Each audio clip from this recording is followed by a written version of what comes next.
વિદ્યાર્થી મિત્રો, ભારતમાં વર્ષા ઋતુનો પ્રારંભ સામાન્ય રીતે જૂનની શરૂઆતમાં દક્ષિણ ભારતના કેરળથી થાય છે. અરબ સાગર ઉપરથી આવતા પવનોની આડે પશ્ચિમ ઘાટ આવે છે. આથી સમગ્ર કિનારે પશ્ચિમી ઢોળાવો પર ભારે વરસાદ પડે છે. પશ્ચિમી ઘાટ ઓળંગીને આ પવનો જ્યારે દ્વીપકલ્પીય ઉચ્ચ પ્રદેશ પર પહોંચે છે ત્યારે તેમાં ભેજનું પ્રમાણ ઘટી ગયું હોય છે. તેથી તે વિસ્તારમાં વર્ષા છાયાને લીધે ઓછો વરસાદ થાય છે. મુંબઈમાં 200 સેન્ટીમીટર કરતાં વધુ વરસાદ પડે છે, જ્યારે ત્યાંથી થોડે દૂર આવેલા પુણેમાં 75 સેન્ટીમીટર વરસાદ નોંધાય છે. પશ્ચિમ કિનારેથી ઉત્તર તરફ જતાં કેરળ, કર્ણાટક, ગોવા અને મહારાષ્ટ્રમાં વરસાદનું પ્રમાણ ક્રમશઃ ઓછું થતું જાય છે. આ મોસમી પવનોનો એક ફાંટો નર્મદાના ખીણ પ્રદેશના માર્ગે મધ્યપ્રદેશમાં પ્રવેશ કરે છે. પવનના આ ફાંટા સાથે આગળ જતાં બંગાળાની ખાડી પરથી આવતા પવનો ભળી જાય છે. આ ઉપરાંત અરબ સાગરના પવનોનો એક ફાંટો ગુજરાત, સૌરાષ્ટ્ર અને કચ્છ ઉપરથી પસાર થઈને રાજસ્થાન તરફ આગળ વધે છે. ગુજરાતમાં વધુ ઊંચા પર્વતો કે ગીચ જંગલો નથી. આથી આ પવનોમાં રહેલા ભેજનું સંપૂર્ણપણે ઘનીભવન થવાની શક્યતા ઓછી રહે છે. તેથી ગુજરાતમાં ઓછો વરસાદ પડે છે. ગુજરાતમાં વરસાદ વરસાવીને આ પવનો રાજસ્થાનમાં પ્રવેશ કરે છે ત્યારે ભેજનું પ્રમાણ ઘણું જ ઓછું હોય છે. આથી રાજસ્થાનમાં ઘણો ઓછો વરસાદ થાય છે. રણ વિસ્તારમાં તો 10 સેન્ટીમીટર કરતાં પણ ઓછો વરસાદ પડે છે. બંગાળાની ખાડી પરથી આવતા મોસમી પવનો. વિદ્યાર્થી મિત્રો, બંગાળાની ખાડી પરથી વાતા મોસમી પવનોનો બીજો ફાંટો સૌ પ્રથમ પશ્ચિમ બંગાળામાં પ્રવેશ કરે છે અને ત્યાંથી વધુ આગળ વધીને મેઘાલય સુધી પહોંચે છે. આ પવનોમાં ભેજનું પ્રમાણ વધારે હોય છે. આ પવનોને લીધે મેઘાલયમાં ઘણો વરસાદ પડે છે. અહીં ગારો, ખાસી અને જૈંતિયા ટેકરીઓના ઢોળાવો ઉપર અતિ ભારે વરસાદ પડે છે. પશ્ચિમ તરફ ફંટાતા પવનોની દિશા બદલાતા તેઓ હવે દક્ષિણ પૂર્વ દિશાના બને છે અને પશ્ચિમ બંગાળા, બિહાર, ઉત્તર પ્રદેશ થઈને પંજાબ અને હરિયાણા સુધી પહોંચે છે. આ પવનોમાં ભેજનું પ્રમાણ ઘટતું જાય છે, જેથી આ પવનોના માર્ગમાં પ્રથમ આવનાર પ્રદેશોમાં સૌથી વધારે અને અંત આવનાર પ્રદેશોમાં ક્રમશઃ ઓછો વરસાદ વરસે છે. આગળ જતાં બંગાળાની ખાડી પરથી આવતા મોસમી પવનો અને અરબ સાગર ઉપરથી આવતા પવનો ભેગા થઈ જાય છે અને તેના લીધે ઉત્તરવર્તી હિમાલયના ક્ષેત્રમાં સારો વરસાદ પડે છે. ક્યારેક ત્યાં હિમવર્ષા રૂપે વરસાદ વરસે છે. મોસમી પવનોની સાથે બંગાળાની ખાડી તથા અરબ સાગર પર તૈયાર થતા ચક્રવાતો પણ ભારતમાં પ્રવેશે છે ત્યારે ભારતના જે તે પ્રદેશોમાં વર્ષા ઋતુ વધુ સક્રિય બને છે. વર્ષા ઋતુમાં સરેરાશ 5 થી 6 ચક્રવાતો એટલે કે વંટોળો ભારતની ભૂમિ પરથી પસાર થતાં વરસાદ લાવવામાં સહાયરૂપ બનતા હોવાનું જણાયું છે. ભારતમાં મોસમી પવનોને લીધે વરસાદ પડે છે, પણ આ પવનો 12 માસ એક ધારા અને એક જ દિશામાં વાતા નથી. આ પવનોનો આરંભ પણ અનિયમિત હોય છે. મોસમી પવનો સાથે વરસાદનો ક્રમભંગ થવાની ઘટના સંકળાયેલી છે. મોસમી વરસાદ કેટલાક દિવસો સુધી એક સાથે પડે છે. તે દરમિયાન વરસાદ પડે જ નહીં એવા દિવસો પણ હોય છે અને ફરીથી વરસાદના દિવસો આવે છે. આ ઘટનાને વરસાદનો ક્રમભંગ એટલે કે મોન્સૂન બ્રેક કહે છે. આપણા દેશમાં પ્રાકૃતિક રચનામાં પણ વૈવિધ્ય છે.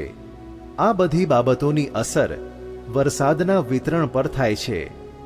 આ પરિબળોને લીધે ભારતમાં વરસાદનું પ્રમાણ અને વિતરણ અસમાન બન્યું છે. મેઘાલય અને અસમ રાજ્યોમાં ખૂબ જ વરસાદ વરસે છે, જ્યારે રાજસ્થાનના રણ પ્રદેશો અને કાશ્મીરના લેહમાં વરસાદનું પ્રમાણ નહિવત છે. નિવર્તન ઋતુ એટલે કે પાછા ફરતા મોસમી પવનોની ઋતુ ઓક્ટોબરથી નવેમ્બર. ઓક્ટોબર નવેમ્બરનો સમયગાળો પાછા ફરતા મોસમી પવનોની ઋતુ તરીકે જાણીતી છે. સૂર્યના સીધા કિરણો દક્ષિણ તરફ ખસતા જતા હોવાથી દક્ષિણે હિન્દ મહાસાગર પર હવાનું હલકું દબાણ સર્જાય છે અને ઉત્તર ભારતમાં ધીમે ધીમે ભારે દબાણ સર્જાય છે. તેથી સપ્ટેમ્બરના અંત સુધીમાં નવી દબાણ પરિસ્થિતિ સર્જાતા અરબ સાગર અને બંગાળાની ખાડી પરથી વર્ષા ઋતુ દરમિયાન ભારતના ભૂમિભાગોમાં અંદર સુધી પહોંચી ચૂકેલા મોસમી પવનો નબળા પડે છે. તે પછી હવાના દબાણની પરિસ્થિતિમાં પરિવર્તન થતાં ઓક્ટોબર નવેમ્બરમાં આ પવનો સમુદ્રો તરફ જવા માંડે છે. તેથી આ સમયગાળાને પાછા ફરતા મોસમી પવનોની ઋતુ તરીકે ઓળખવામાં આવે છે. આ સમયે ગરમ વર્ષા ઋતુને સ્થાને શુષ્ક તથા ઠંડા પવનોની પરિસ્થિતિનો પ્રારંભ થાય છે. સ્વચ્છ આકાશ અને વધતું જતું તાપમાન એ પાછા ફરતા મોસમી પવનોનું મુખ્ય લક્ષણ છે. જમીન ભેજવાળી હોય છે. દિવસે તાપમાન વધી જાય છે. રાત્રિ ઠંડી અને ખુશનુમા હોય છે. ઊંચું તાપમાન અને ભેજની પરિસ્થિતિને કારણે દિવસનું હવામાન અકળાવનારું થઈ જાય છે. આ સ્થિતિને ઓક્ટોબર હીટ કહે છે. ગુજરાતમાં આવી પરિસ્થિતિ ભાદરવી તાપ નામે જાણીતી છે. આબોહવા અને માનવ જીવન. ભારતની આબોહવા મોસમી આબોહવા છે. આ મોસમી પવનોનું મુખ્ય લક્ષણ તેની અનિયમિતતા અને અનિશ્ચિતતા ગણાય છે, જેની ઘેરી અસરો ભારતની આબોહવા પર તથા લોકોના ખાનપાન, રહેણીકરણી, સ્વભાવ અને ખેતી પ્રવૃત્તિ પર પડે છે. એમાંય વિશેષ કરીને ભારત ખેતી પ્રધાન દેશ હોવા ઉપરાંત મોસમી આબોહવાના સંપૂર્ણ અંકુશ હેઠળ છે. તેથી મોસમી પવનોની બધી જ અનિશ્ચિતતાઓની અસરો ભારતની ખેતી પર તથા ભારતના લોકજીવન પર વર્તાય છે. આબોહવાની માનવ જીવન પર મુખ્ય અસરો આ પ્રમાણે છે. ભારતમાં વર્ષના મોટા ભાગના સમય દરમિયાન તાપમાન ઊંચું રહેતું હોવાથી ખેતીના વિવિધ પાકો લઈ શકાય છે, પરંતુ વરસાદની અનિયમિતતાએ ઉત્પાદન અનિશ્ચિત બનાવી દીધું છે.